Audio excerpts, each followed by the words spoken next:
y'all. I'm Ellen. We've been super inspired by our journeys of self-healing and discovery. And I'm Sam, and we want to share our experiences with you to help you get curious about yourself, reconnect, and get intentional about your life so you know what makes you happy. Welcome to Woo New, the podcast.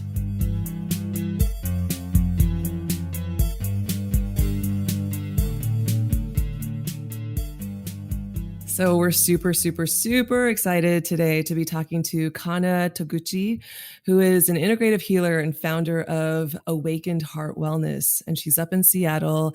And the original plan was to actually travel up there and see her and do these in-person sessions with her. But of course, the lockdown. But I also find that all these things kind of happen for a reason. And I'm actually really excited that we have this opportunity to talk to you today. Yeah, thank you so much for both of you, Sam and Ellen, for having me. I've been really excited to chat with both of you. And like you said, I was excited to have you in person. But like everything, yes, there's a time and a place for all things. And when they come together, they come together. So yeah, I'm super happy to be here with you guys. Yay. Yeah. I know when I was reading about you, I was like, oh my gosh, I want to be you when I grow up. What you do is so fascinating. Oh, thank you. I love what I do. Yeah, it's a deep passion of mine. Yeah, absolutely. I love people. I am all about connection and expansion. And so, yeah, I feel really honored to be able to have the freedom to do what I love, and not everybody gets to do that. So yeah, it's a gift for sure. Well, what I find what you do so fascinating is that, and we've seen this through different talks with different healers and therapists, that it's such like the way the healing comes out of each person is so a reflection of who they are and all the experiences that they've been given throughout their life. And the way you describe your integrative healing, it's this like really unique kind of cross section between meditation and breath work and body work and energy medicine and shamanism and shadow work and inner child. I mean, there's so many things, intuitive movement. It's so rad though, it's like that your journey is taking you through all this stuff. So I think it might actually be helpful to maybe start with your whole backstory and your journey of how you even got to this place of becoming an integrative healer. Yeah. So, the story, gosh, it's a, it's a big one. So, simply put, I have had a lot of trauma in my life. Early on in my childhood, started with a lot of, physical violence and then a lot of emotional abuse. And there was also sexual abuse in my family. And, growing up, I wasn't raised to, learn how to deal with all of these emotions and the feelings, or, nothing was modeled in my life in terms of like parents or adults, like how to deal with stress and life challenges. And it certainly didn't feel safe in my body. And so I learned early on, I became very adept at essentially running away from my body, disassociating as a means of survival. And that became my way of life for as long as I can remember, probably since my earliest memory was probably 3. And that was the only way I knew how to be, is to disassociate, to run away, to cut off, to shut down. And that carried on well into probably my early 30s, like 30 is when I really hit rock bottom. And so I had dabbled with conventional therapy, and it didn't really do much for me. And, in college, I felt like I didn't really know what I wanted to do with my life. I was always a very creative child and loved art, was painting, drawing, creating, and I also love movement. I was a dancer early on in my life and also very athletic. But in college, I just didn't know what I wanted to do. I went into art school and I knew that I wanted to also help people. And when I graduated, I ended up in corporate America. And essentially, I was just seeking the whole time. I didn't know what there was for me. I just knew I had to keep trying, and ended up in legal, and then got out of that, moved into more of the design aspect, and worked in women's retail and buying. Anyhow, by the time I was about 28, 29, life really was like turning up the heat with me. It was like saying, you need to wake up. I ended up super sick. Once I was about 30, I was diagnosed with multiple autoimmune disorders. And my naturopath at the time had said, you really need to slow down. I think you may even need to take a sabbatical at this point. And because I was just going through tons of testing, I had a whole team of people, practitioners, medical practitioners, trying to help me, and nothing was getting better. I was hitting more walls after walls after walls. And I'm like, okay, I do need to take a pause. And so I extracted myself from corporate America. I left my job, and I had no idea what I was going to do. At that point, I just thought, well, my health is compromised to a point where my doctors are telling me, if you don't stop, we don't know what else is going to happen, but it's not going to look good from here based on the lab results. And so I decided to leave completely. And I had been exploring, alternative modalities, and I had been practicing yoga even prior to that time, but it was always more of a surface level exploration. And this diagnosis really got me to say, okay, why am I sick? And what am I doing with my life? Things are not working. I'm doing the same thing again and again, but it's and expecting a different result, but nothing's changed. And so, I stopped working. I was unemployed for a while, and I deepened my yoga studies, and that led me to meeting my spiritual teacher, whom I'm still working with. It's almost 10 years later, which is crazy to think about. But that's when I got into working with my emotions. And that had been like the scariest thing ever. And exploring that with her, I got into studying Reiki and reflexology, and then further deepening my studies, becoming certified as a yoga instructor, a trauma focused yoga instructor, and then in tandem studying integrative movement therapy, which is a holistic form of therapy, yoga based.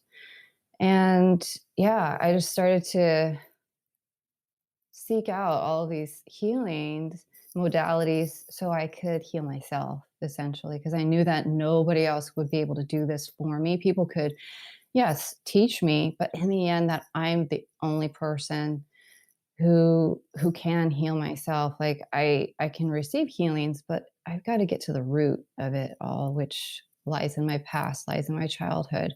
And the only one who knows that really is me, And so I just was studying. I studied really early on with like the Reiki stuff, and then just continued to expand from there. And I would say the IMT was definitely like the turning point, because I had, been receiving conventional therapy, but IMT was like next level. It took me to another place within myself that I had not explored before. And all of the other modalities that I've studied since then is just a deepening. It's like digging deeper and deeper into myself, within myself, so I can understand me more. Because really, if you've lived most of your life as I have, cut off, shut down, disassociated, learning about yourself is fucking scary. It's really fucking scary because it's like the thing that is super painful. You don't want to go there.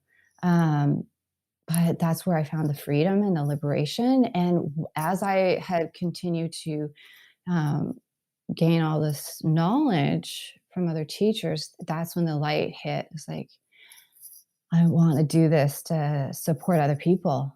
I know that that's my purpose. And it came back. It's like it made a complete circle back to when I was in college and I was studying art, and I knew that I wanted to be creative, but then simultaneously be able to support others on their path. I just didn't know what that looked like.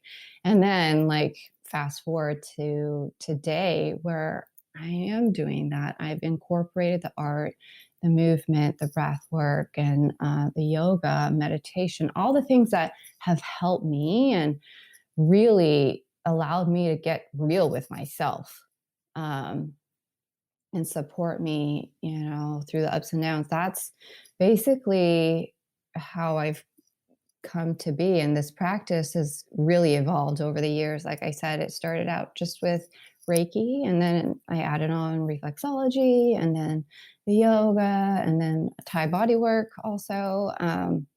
So it's just been an evolution, and it's constantly changing. But right now, for the past couple of years now, it's just been this more intuitive based healing sessions where I really allow the client to steer the ship, and I'm there kind of as a guide on the side.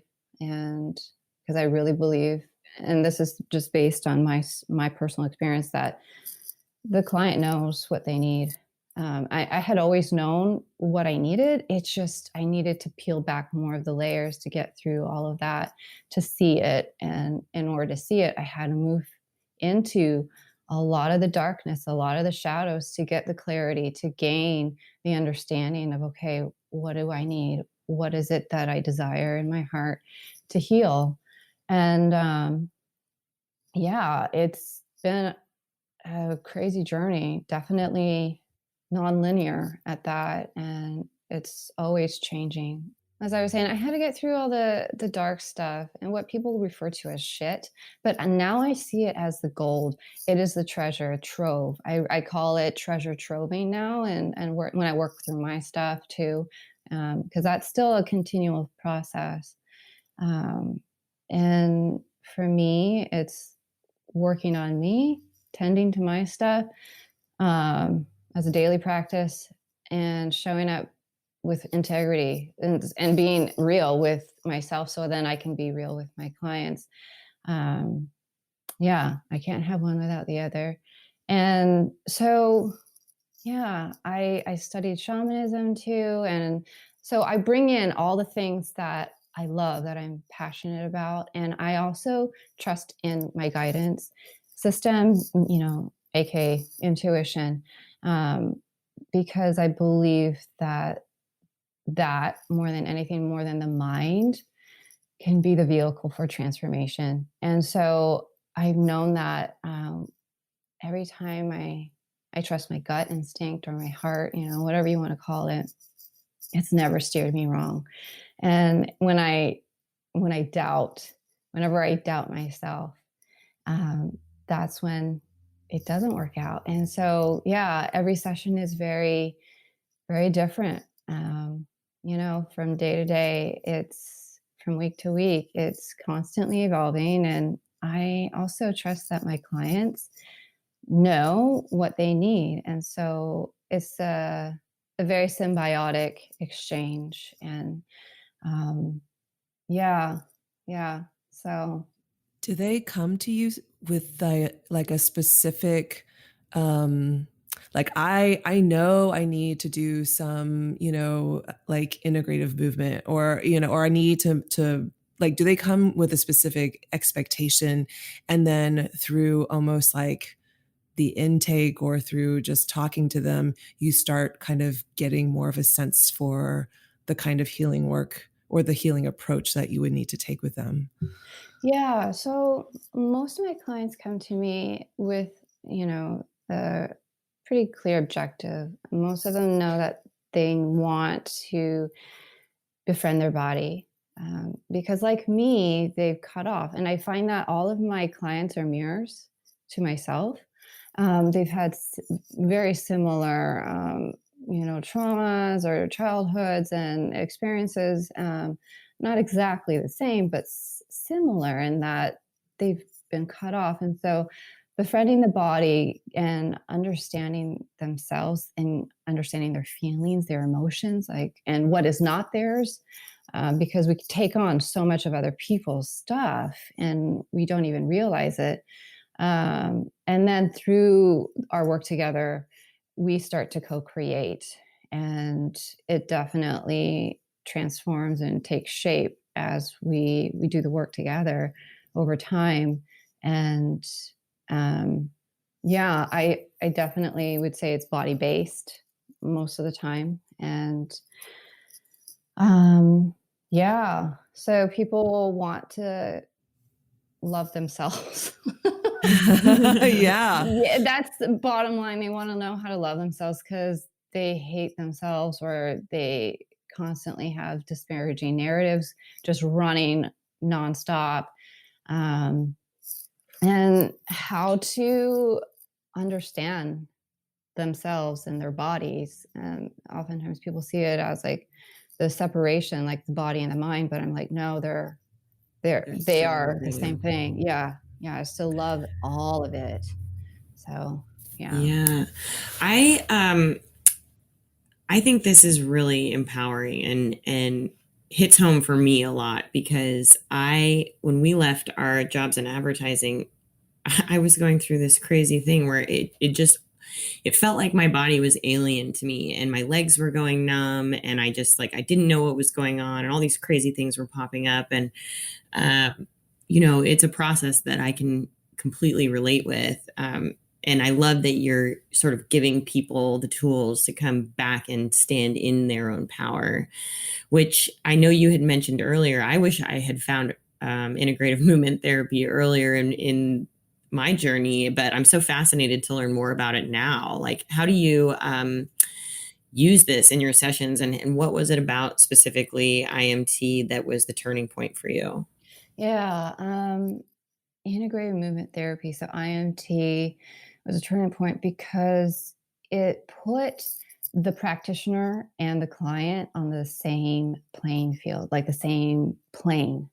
Whereas I found conventional therapy, there was always like this hierarchy, like this therapist telling me how things should be or how I ought to be, or et cetera, et cetera. And I never felt it was, there was a sense of um, equality, basically, or inclusivity. There was always something wrong with me and people telling me that there was something wrong. Whereas with IMT and Molly Lannon Kenny, who is my teacher and she's the founder, she created IMT and the Samaria Center, which was a yoga school here in Seattle, which is no more, sadly, but she's based in Mexico now. She created this philosophy of healing, which is that the student, meaning the client, and the practitioner are already perfect and whole as they are. Nobody had really told me this or shared this theory or this philosophy before. I mean, I had heard it in yoga, yes, but as in a healing modality, in a healing space, I had not received that. And it was just like this huge exhale I was able to take finally, like, oh my God, this is what I needed to hear. For somebody to tell me that I'm already perfect and whole. And even though early on it was still really hard for me to grasp that concept, still to hear it was like, oh my God. And that I'm unlimited in my ability. and that my potential is unlimited. I always had grown up hearing that no, things are limited. This is linear and that this is it. You have to fit into a box, especially when I was working in corporate America. And that there is no part of the body, mind, or spirit or the brain that works separately, that they're all one in unison and they worked cohesively. And so it's like when I received IMT, it was really profound. I felt so loved. I felt seen, I felt heard and validated and accepted as a human being, and not just like this patient, right? Just as a number. And I felt this humanity also meeting me in this space. So me as the client and the practitioner, we merged right here in the middle, and it was this very beautiful opening for me, and it allowed my heart to open, quite honestly, because it was shut down, and I had only understood how to shut down. And so with IMT, they brought in movement. So it was yoga based. So there would be some yoga postures to open up the body and the mind, the spirit, breath work, meditation. And every practitioner is different. And so some people would bring in poetry or inspirational prose, things that would connect, right, with what I'm going through. And some would have storytelling. It was just always different and unique. And I felt like, wow, this is such a singular form of healing. I've never encountered this before. And so it never looks the same. There is some structure and continuity to it, of course, with a check-in. We do a bit of talking in the beginning, and then there's always language stimulation, physical stimulation. So physical stimulation with light touch, like non-sexual touch, just safe touch. It could be Thai body work. It could be just hands on the shoulder, wherever it feels safe for the client. And social interaction. So the client and the practitioner are engaged. It's not just a one-way conversation, right? And self-calming techniques. So not just with the breath work, but there's also touch with Thai body work. It's so, so great for the nervous system because it's deep compression, which has been known to help facilitate the parasympathetic system to ignite, to elicit. So parasympathetic meaning for rest and digest, versus sympathetic, which is, the fight or flight, and direct self-esteem building. So constantly, reaffirming, what the client is experiencing emotionally, physically, spiritually, and, letting them be seen and heard, like, yeah, I hear you. And that I never received. I never received, at least in my experience with conventional therapy. And so this was radical for me. And I was like, get me more of this. I need more of this. And so now in my practice, this is the foundation of my practice, IMT is, and the overarching philosophies, like the client is perfect and whole, and the client is both unlimited and their abilities to heal, and no part of the body, mind, spirit complex or the brain are separate. They're all whole. And so that serves as my approach in how I connect. And then from there, it takes off. As I said, I bring in some shamanic work, shadow work, so working with the inner child and the ego, and body work as well. So I bring in the Thai body work, energy medicine, whatever is called for. I really tune into my client, their energy, how they're showing up, what it is that they need. I let them vocalize and express what it is that they need. And so sometimes it won't even be yoga movement that we're doing. Sometimes we just stand and shake our limbs together and breathe and make big exhales, make noise with the voice, let it just come out. Sometimes it's very guttural sounds. Sometimes we're just making swooshing sounds, moving fluidly with the body and letting go. And so it looks quote unquote weird from the outside, but when you're in it, it makes sense. It makes complete sense for the client. And I trust that, this is what they need. And I'm constantly asking, is this feeling safe for you? Do you want to do this? Do you want to try this? I never force anything, and I give them complete freedom to go at their own pace. And so and I had always wanted that, when I was going through my whole healing journey, which I still am. And so I seek out the people who I know can meet me where I'm at. Because that's really what we all need, I think. Just meet me Yeah. where I'm at, not where I'm going to be tomorrow or 10 days from now or a year from now. Meet me where I'm at right now. Because right now, maybe I just feel like fucking shit.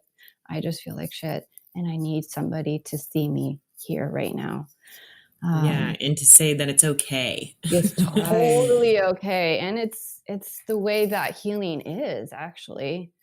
So yeah, healing is often just really muddy and it's ugly and it's uncomfortable. Yeah. So That's incredible. I love the freedom and the almost nonlinear organicness of this approach, yeah. It doesn't feel like you're I don't know, it's like in traditional therapy sometimes I feel like there's like a goal or something, you know what I Right. mean? That it's almost like there's a weird sort of I don't know, like I'm going to Silence. disappoint them. Yes. Well, yeah, the silence too, but like I'm going to disappoint them somehow if I don't reach a particular breakthrough or insight or whatever, Right.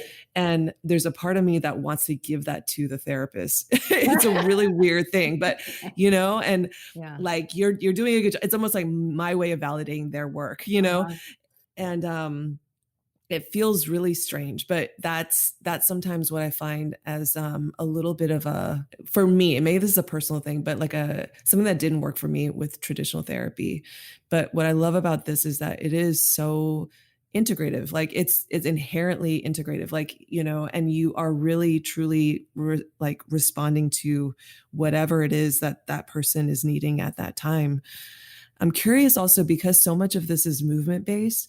Have you been working with clients through COVID and through the lockdown? Yep. Through the lovely internet. So, I never thought that I would be doing, virtual sessions. I always was like, no, I'm so resistant to anything that's tech related. But then I really had to embrace it. And it's funny because last year I was transitioning out of my physical office space. And so in the meantime, I was, doing virtual sessions. And so I got my feet wet. And it was almost like last year, everything that I went through last year was an initiation for things to come for COVID, which I didn't even realize. But now as I'm sitting here, I'm like, yeah, it makes sense. So anyhow, yes, I'm still seeing clients virtually, so through Zoom, and everything's the same except for the fact that we're not face to face. And I really see, now I'm embracing like technology, and I see it as a vehicle where we're able to transmute this energy field and get beyond like the screen. So it's been really empowering for me and for the clients. And I'm encouraging them to see this like, no, yeah, I'm seeing you virtually, but this is like, I can still connect with you, and I'm still able to feel into and tap into what's going on with you energetically. And so we're still doing it. Movement, the breath work, the visualization, shadow work, it's all happening virtually. And even the body work, I'm still able, I never thought that I would do body work online. I know it sounds weird. For me, yeah, for me, I was always like, no, I can't do distance healing. That's just weird for me. Like, yes, for other people, they can do that. But I had to expand my mind. I had to expand my mind, especially with this pandemic, because I knew that I wanted to be able to offer my services. And so it's still happening. Body work, I go into this state where I'm visualization, like all of it. Like I see the client, through Zoom, see them laying down, but I do it in my mind. Like I go into this other space and then offer them body work and energetic healing.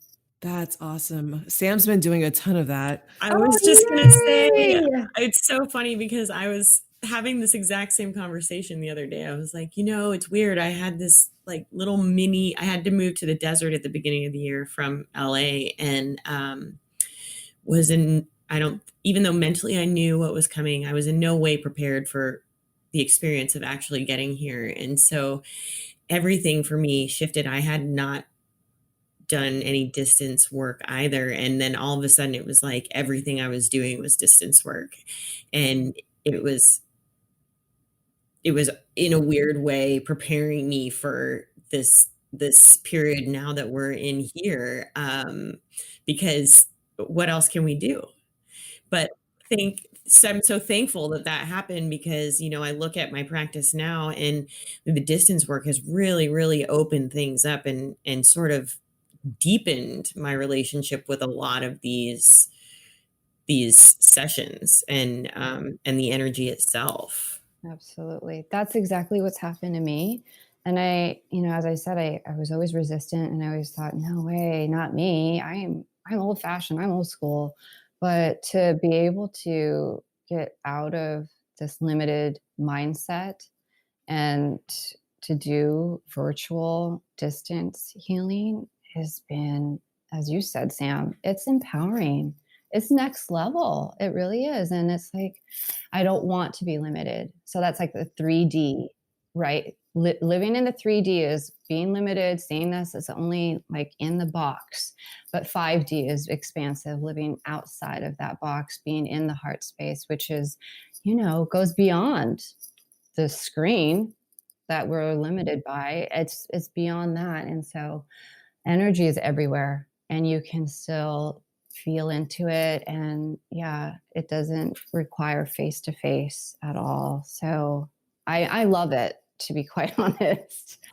I just have a quick question. I like a, distance healer to distance healer question. Yeah. How do you find the video portion of it helps you? So it's interesting. It's like, okay, I get to see my client, but a lot of the work we do is with our eyes closed. So it's like, I don't even need it. I don't even need it. So it's nice to do the check-in. So, hey, I'm seeing my client, and we're doing a little bit of the talk in the very beginning, just to see where they're at, this and that. But I would have to say, I don't really look at the screen too much anymore.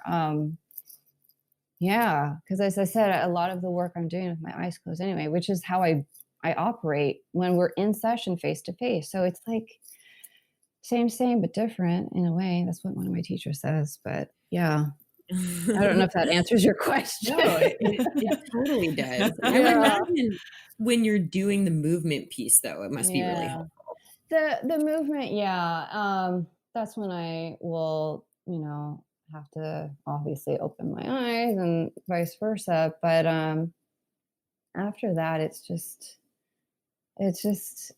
yeah. I don't know how to describe it. It's just another way to see my clients, and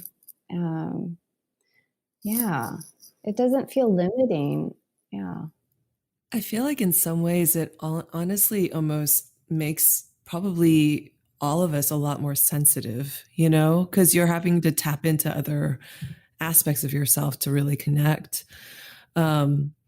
I found that for sure with the breath work too. And I truly did not think that I would necessarily feel the connection between myself and the people that are participating in the group.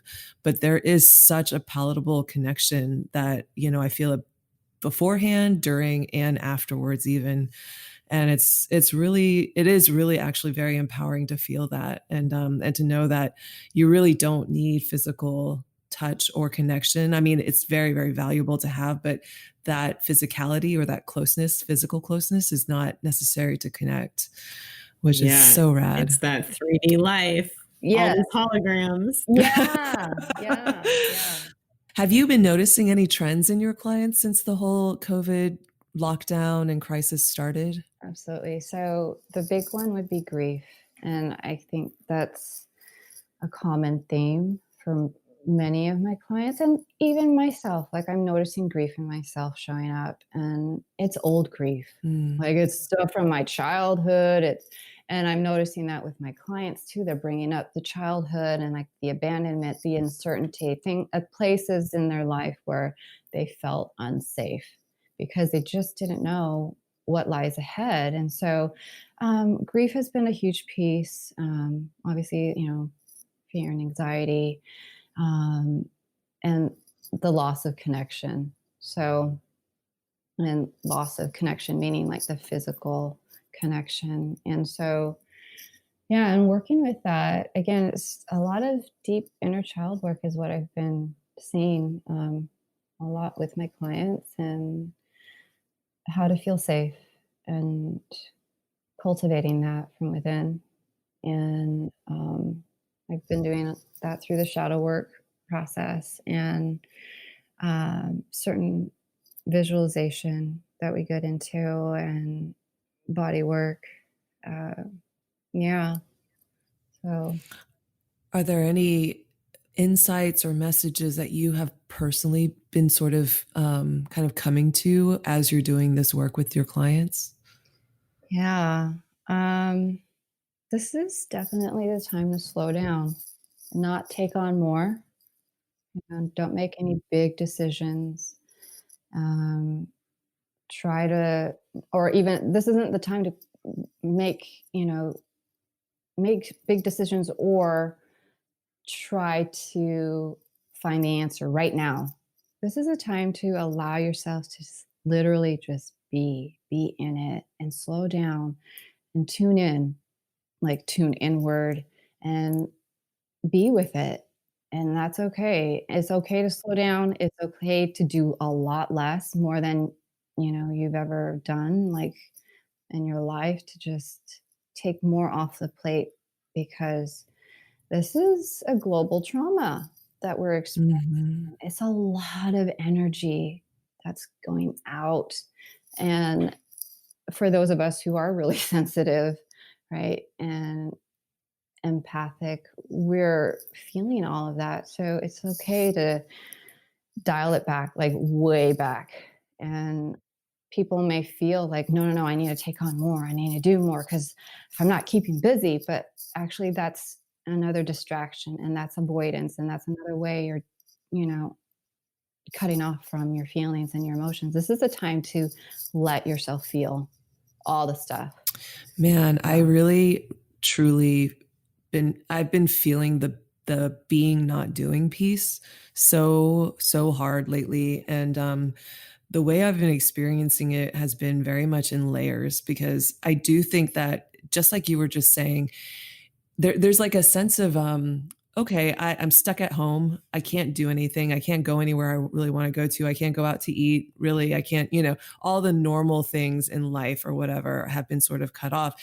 And so there's a sense, almost like the first layer is just, okay, I'm just stuck at home and I'm not really able to do my, natural habits or my natural life the way I want to. And so you feel like, almost like you are just being, you know what I mean? Yeah. Because you're just stuck, right? Yeah. But there's a like, I've been noticing just layers upon layers of just like, that idea, which sounds so simple, like just be, don't do. Yeah. It sounds so simple, but it's so difficult to hard. really, It yeah, to like really know what that means. And like, I mean, I mean, I've been talking about this like sort through various channels, but I just went through a miscarriage a couple of weeks ago. And it's just now hitting me in the last few days how I think one of the big lessons, not even like the small takeaways, but a major takeaway of that experience for me was the universe forcing me to literally just be with myself and not be on my computer, not be on my phone, just, like literally just being. And it wasn't until, again, I was reflecting on this just a few days ago that I started realizing, like, oh my gosh, okay, that's yet another layer of this, unpacking this idea of just being.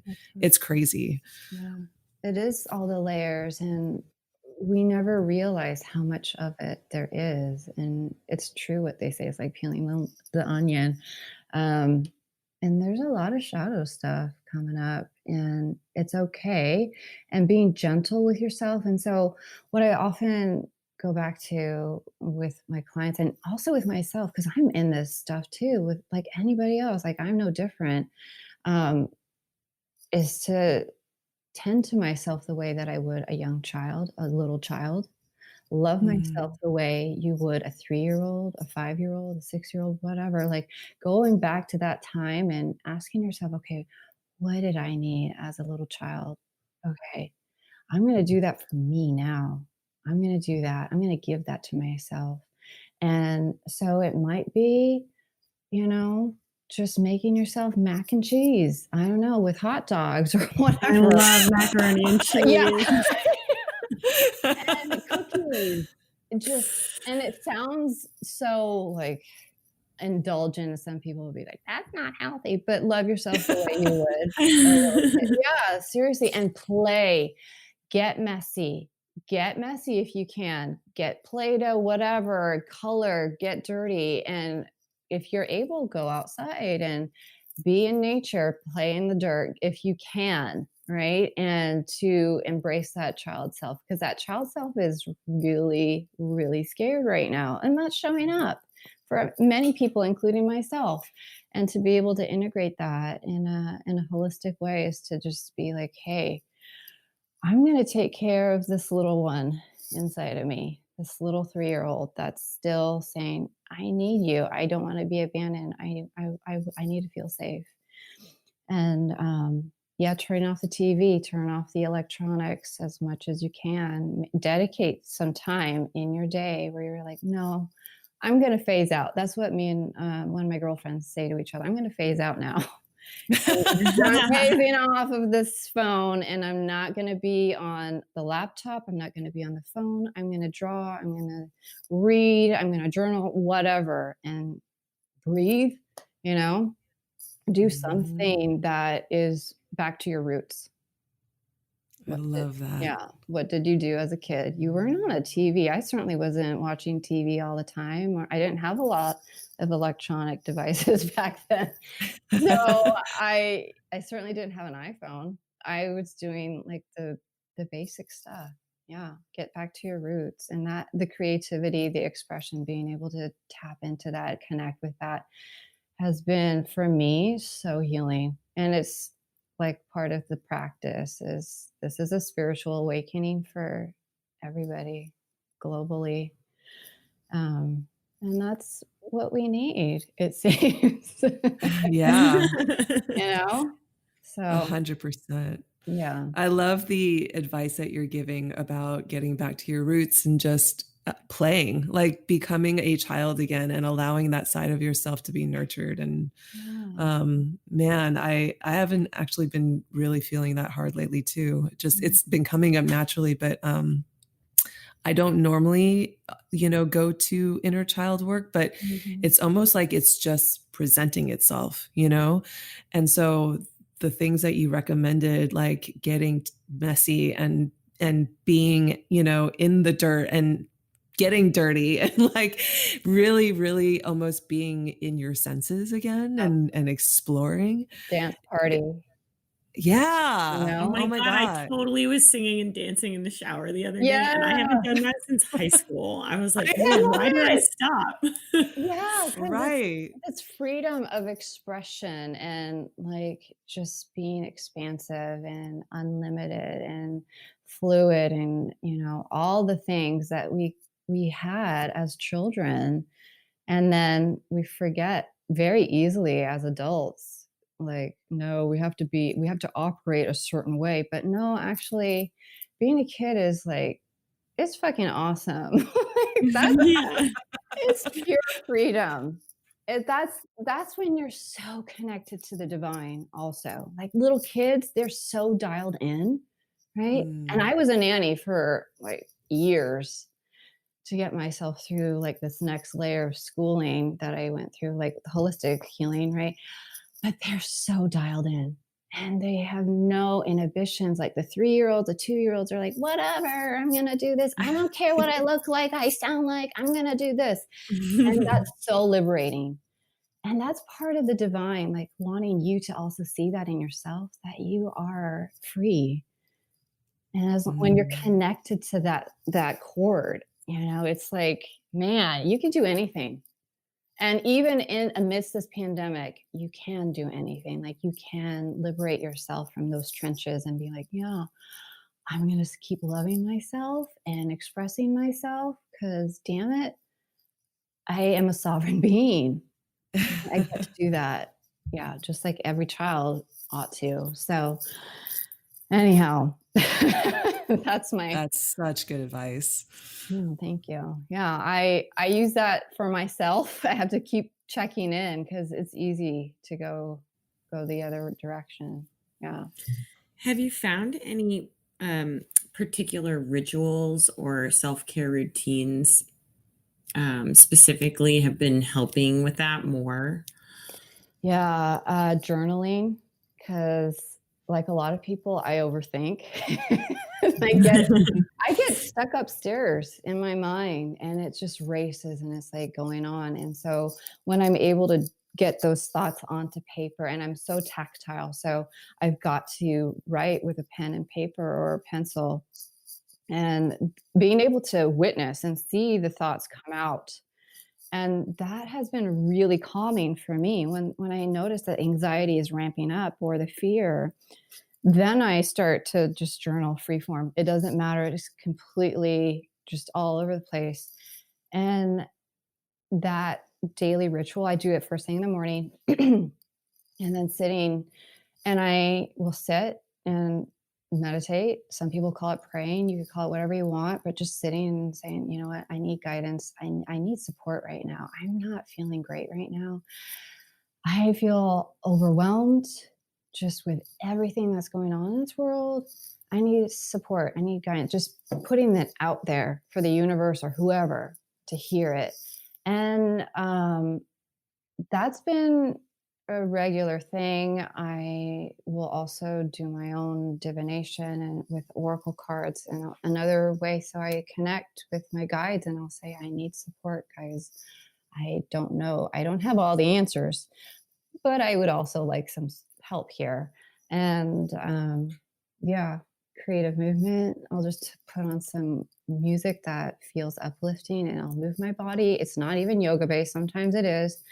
Just move. Just move. Get the body moving, get the blood flowing. You can exercise. Yes, go online and do something. But I found that for me, if I'm just putting on music and I'm connecting with that, oh boy, I work up a sweat with that being the intention. It's just to find the release, because things get stuck inside our emotions, all of the feelings. And it's like, we've got to be able to express it in some way, whether it's through writing or art. You can, draw or paint or make something, but just to be able to get into the body and get out of the mind, right? Because the mind is just telling us a lot of narratives. Some of them are not even our own. Some of them are serious, just lies, straight up lies. So just getting out of that space and back into the heart space, into the body. And yeah, being with it. So those are my rituals, and a lot of self-care also with the body. And that goes into the magnesium oil, like the alchemy. I'll do self-massage and remind myself that I am worthy of feeling good and that my body deserves it. It's been here through so much and it's carried me on this far in life. I deserve to tend to it too. Yeah. So, Yeah, tell us more about your alchemy body oil, because the last time we spoke, we were talking about all these incredible benefits of magnesium, and yeah, it's something that both Sam and I have been really, really into and very cognizant and aware of, like just this magnesium deficiency that many of us kind of have, that many of us don't even realize, Yeah, it's and like that chronic. topically. Yeah, it is yeah. chronic. Yeah. Yeah. So, when I was diagnosed with the autoimmune disorders, my spiritual teacher, Ellen, she had told me about it. And she was saying, magnesium oil would really help you because your body has gone through so much stress, like physically, emotionally. And um, I had never heard about it. I just knew about taking it orally just to help with, stress and this and that. And so I did a lot of research. And in my research, I realized, wow, most people are chronically deficient in magnesium, and you can't even get enough of what you need, like the daily requirement through food, because, the land has just been demolished of nutrients through over farming and pesticide use. So our food, it doesn't have enough anyway.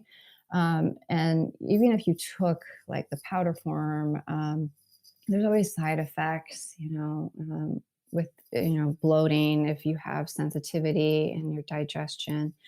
And then you'd have to take quite a bit. And some of it doesn't even, you know, really synthesize that well.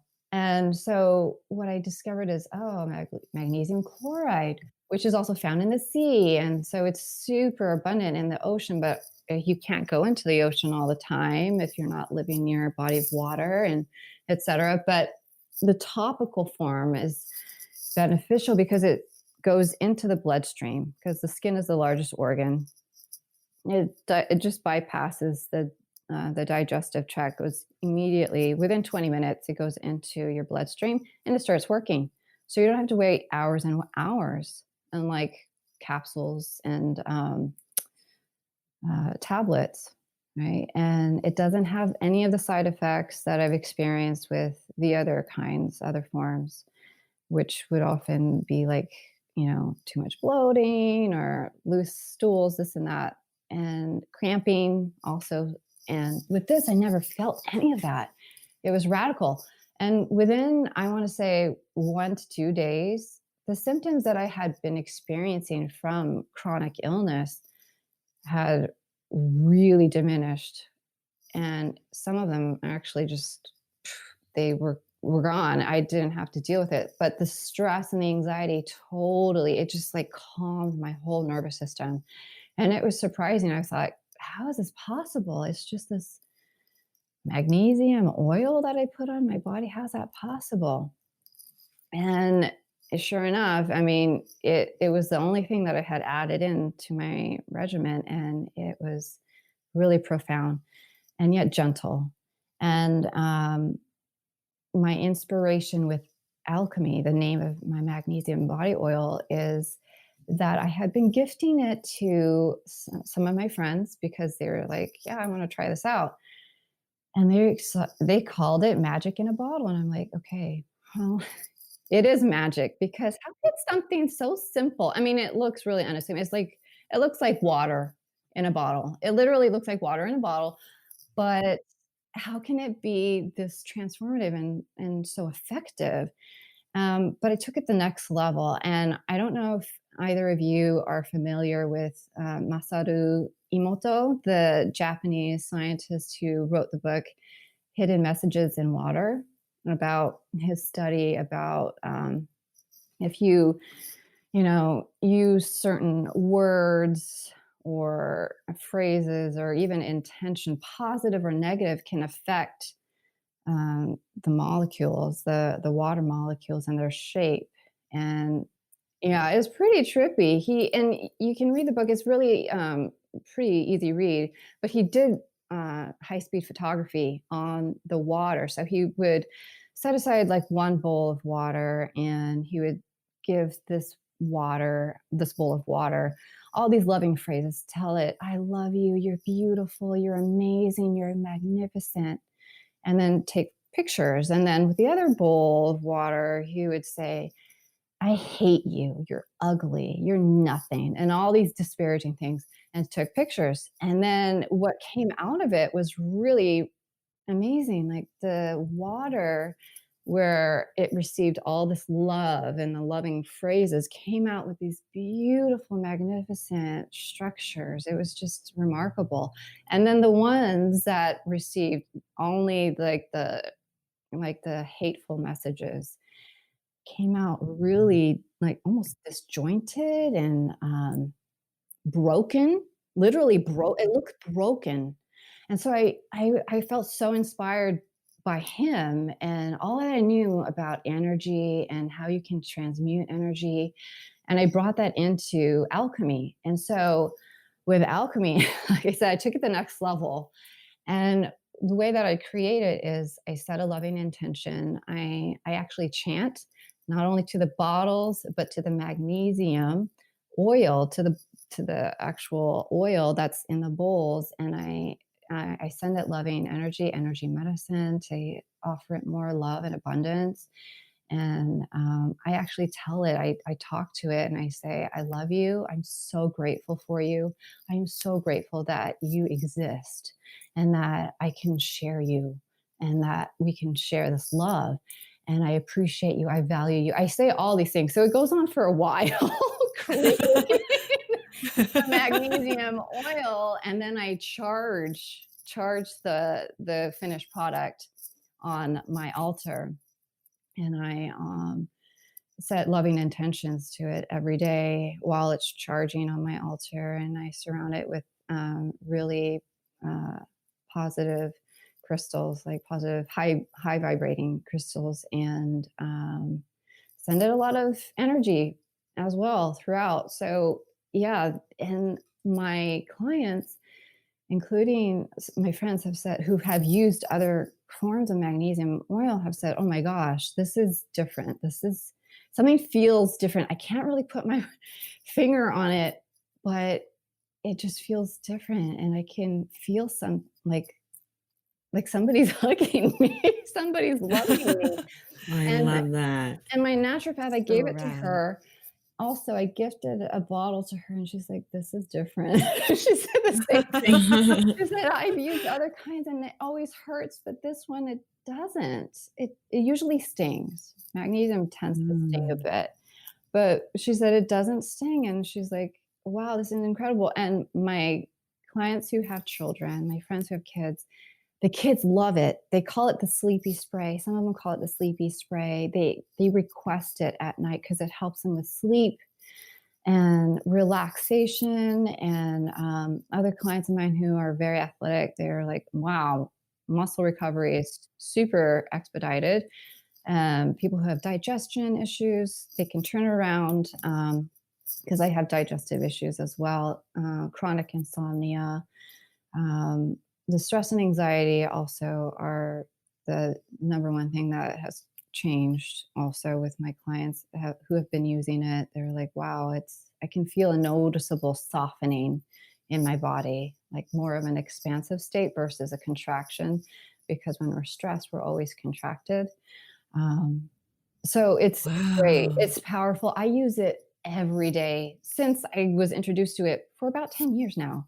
And I won't stop because it's that effective. It is so profound. It's been one of the things that I have in my toolkit. And I always encourage everybody to, use anything that works well with their body. But this has been it for me. I don't use anything else in terms of pain. I don't use Tylenol, ibuprofen, none of those things. I just go to the magnesium, and it's been wow. Yeah. Wow. Do you first of all, how long does it take you to make a batch? Doing your whole process. From beginning to end, I would say for like a batch, it would probably take me Well, if I'm including the charging, it takes a couple of days. Now, without charging it on my altar, I would say about 3 to 4.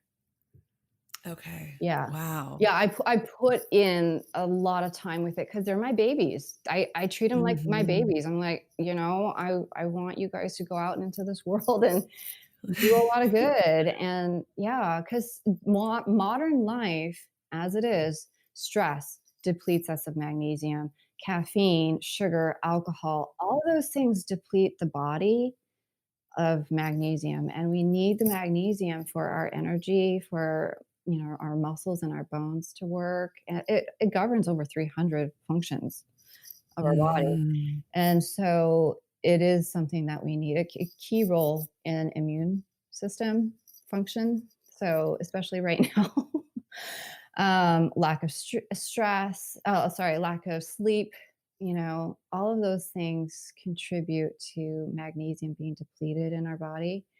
And yeah, so we really need more than less of magnesium. And with this form, it doesn't interfere with the digestion at all. So Do you use it everywhere? Or like if you have I'm literally going to like get off this podcast interview and go buy some from your I know. I'm store. looking at your website right now, like this is on.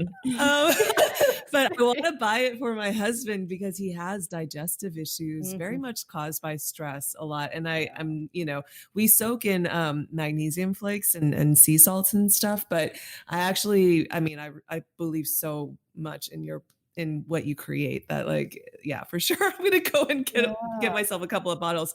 But if you have digestive issues, would you put it on your stomach or I your abdomen? I do. I have Okay. digestive problems, and I put it on my stomach, and I put it on my low back. It's best to put it on areas of the body where you have um, a bit more cushion. So Mm-hmm. you can put it on your booty. You can put it on your thighs. Mm. Forearms are great. You could put on your shoulders. Yeah, low back is awesome. I put it on there. Your calves. I also put it on the bottoms of my feet. Yeah.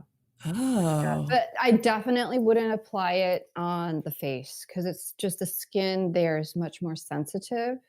Because this is a concentrated formula, so just think about just putting a bunch of sea salt all over. Just yeah, it might sting, but Yeah. definitely um, those areas of the body. You could put it virtually anywhere. I've had a friend of mine, she fell off her bike and it was a pretty big fall and she put alchemy on there and she never developed a bruise, which was astonishing. Wow. Yeah. It was astonishing when she told me that. I was like, "Wow, I've never heard of that before." But she's like, "Look, I totally it was a hard fall. She's like, I thought the bruise was gonna be like the size of my fist, but I didn't have anything. The pain was there, but it started to dissipate, and I totally believe it was because of alchemy.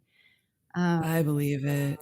yeah, For how much love and like Reiki energy, like for how much you put in there is, yeah, yeah, 100%. yeah. Yeah. Because I want other people to feel supported, and in my journey it's been like ongoing of feeling like, man, just a little extra bit makes a huge difference. Like the small stuff adds up. Mm. And that is a Mhm. part of my self-care ritual too. Like making self-care ritual is so powerful.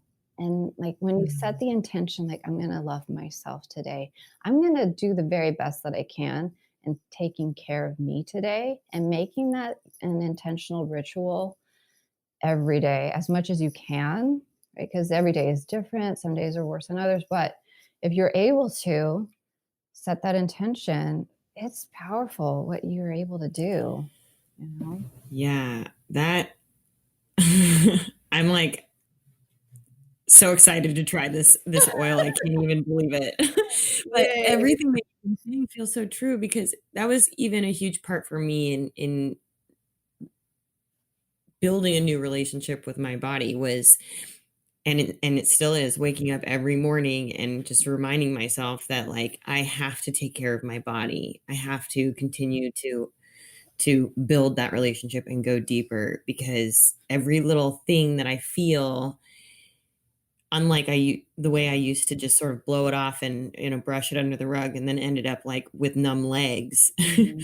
Everything that I feel means something, is a message, and that has really helped open up, doorways to a million other things that I would never have been able to do before. Yeah. Yeah, it is. It is. The body is always trying to communicate to us what it needs. It's always in dialogue with us, at least it's trying to, but it's up to us to meet it and say, okay, I hear you. I'm listening. I'm not going to abandon you. I'm not going to discount what I'm feeling because it's all valid, everything, the positive and the negative, right? It's all Mhm. one and the same. It's just energy trying to reach us, trying to communicate. And I mean, hello, that's all we are ultimately, it's just balls of energy. You know?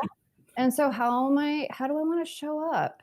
How do I show up in this world? I want to show up lovingly. Well, I want to show up lovingly for others. Well, then I got to do it for myself and make that the ritual, you know? Yeah.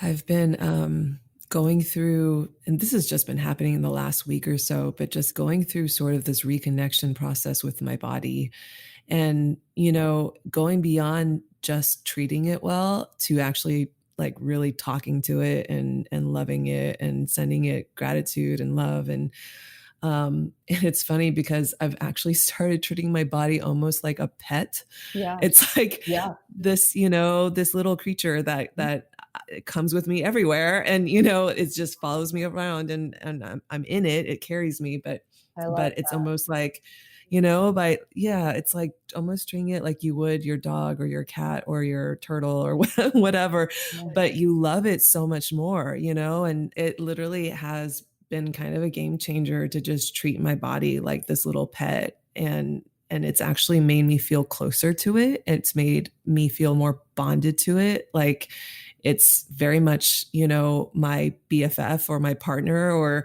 my sidekick, or, this entity, this creature that comes along with me. And I don't know, it's helped me to kind of just reestablish this relationship to it and treat it in such more of a nicer and respectful and conscious kind of way. Mhm. I love that. That's so beautiful the way you described it, Ellen, because yeah, conscious, that's key. Like bringing conscious awareness to our everyday, into our body, because it's an energy stream that we can connect with. And I love it, like how you described, bringing it along with you. It's on this journey with you. It's not separate from you. And Mm. it's a lived experience. Like everything is a lived experience. And it's inside of us too. Like all of those experiences are still inside the body as well. And so, yeah, that's exactly how I've been, dialoguing with my body. And I actually talk out loud to my body. I'm like, I love you today. I love you so much today. Yesterday was a little bit hard because for real, some days it's just so hard because that's being human. That's being real. Some days are just hard. I struggled for a long time with an eating disorder. So, you know, loving my body has been a long journey, a long journey. And I'm still on it. And so, yeah, it is about being in conversation with the body as you would any other being, and loving it and tending to it. Like it's taking us through all the stuff that we've been through, whatever it's been, the ups and downs, and it's still here, still Mm. working for us. And when I used to teach publicly, when I taught yoga, I would often say that. And I would say, our bodies are working for us, not against us, because we have this thing where, oh, our body is just falling apart. It's a disarray, and this isn't working, and that's not working, but it's actually all working. It is in actuality. It all is. And it's just like flipping the switch and saying, okay, actually, Let me change the perspective. The body is, when it's falling apart, when it feels like it's falling apart, it is actually trying to heal, you know? Mm, It is trying to rally and bring things together once again. It's just, it takes time and sometimes it is painful and it's all over the place. But yes, to be in communication and dialoguing and listening to the body, because the body knows. The body always knows. mm, that's really beautiful. Um, I was going to ask if there's one piece of wisdom that you've gleaned out of just all of your integrative healing work that you've done for yourself and for your clients. If there's anything that you wanted to share that you feel is actually really important to carry with us as we go through this lockdown, end it, and look at our lives in a different sort of way moving forward. Well, the first would be to always pause and ask why. Why am I doing this? Why am I thinking these thoughts? Why? Just take a moment and pause and ask why. Not what am I doing or what am I thinking, but why? Why am I feeling this way? What's going on? Why? Be curious, get curious, and allow that curiosity to continue, because we have this fear of um, we have to know everything, have all the answers. No, you don't. It's okay to be in that place of uncertainty and just keep asking why, asking the questions why, and knowing and trusting ultimately that you are loved. And I know that sounds like, what? No way. That's too easy. Like, no, but it is hard to trust in the self, and that there's this greater force outside of us that is always holding us and carrying us through this life. And ultimately, it's coming down to that practice, that daily practice of, okay, this invitation to love myself a little bit today. Even if it's for 15 minutes, I'm going to practice loving myself. I'm going to try that on. And I'm also going to try to love all the stuff that's showing up. Maybe it's the really difficult emotions and the feelings, the anger, the resentment, the guilt, the shame. I'm going to love all that too, because it's part of me. It's still a part of me in this experience that I'm having. And that's the truth. And to lean in and love that truth a little bit more every day, even if it's really, really sticky and it doesn't feel like you can, give it maybe 5 minutes, and that's all you need. Love the truth that you're living right now. And that's okay if it's not perfect and if it's all over the place. Um, yeah, love the pain, love the discomfort. Yeah. And know that you're not alone. So reach out to somebody, ask for help. I know you said one thing, but this is many things. I love it. But I have a lot to say about that particular thing. No, it's so Because timely. It's y- so, we all yeah. need, there's so much that goes into it. It's like, life is challenging. And so it's like the more that we have in our toolkit, the more that we are able to, you know, get through this, let this move through us and be with it. But yeah, loving the discomfort, that's a practice. And it's an ongoing one, because it's not going to change in terms of whether we get out. We are going to move out of this pandemic, and life still happens. We're still going to find challenges in life. So we might as well love it a little bit more, um, because that's real. And that's also where we can, again, the invitation to expand our heart and our mind, get out of that limited space and live in this unlimited potentiality, right? Um, Yeah. So awesome. Where can people find you? On my website. I'm on my website, awakenheartwellness.com. And I also have social media. However, I really don't have a huge presence on Instagram or Facebook just because it's not my thing. And that's just me keeping it real. I just don't. I don't do a lot of social media. But people can email me. I'm also available by phone if people want to chat and make sure that, I want to get to know exactly what my practice is a little bit more. I'm available. But yeah, my website has all the info, and you could purchase alchemy on there as well. Yeah. Yay, which I'm definitely doing after this No, interview. me too. This is so incredible. Thank you. Sam, do you have any other questions before? Oh my gosh. No, I just want to say thank you so much. I think everything that you shared is just information that people need to hear right now, and people are going to really appreciate it because, the reality is life is messy and we're not always going to feel good, and it's okay to be in that place. And I don't think that we hear that enough. Mm-hmm.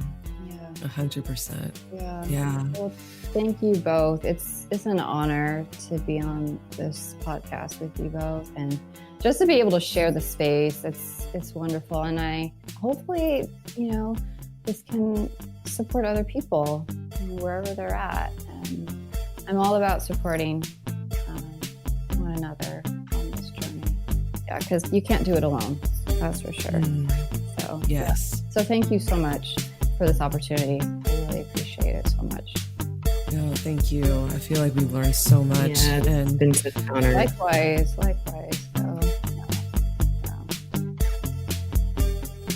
Music for Woo New is composed by Adam Miller.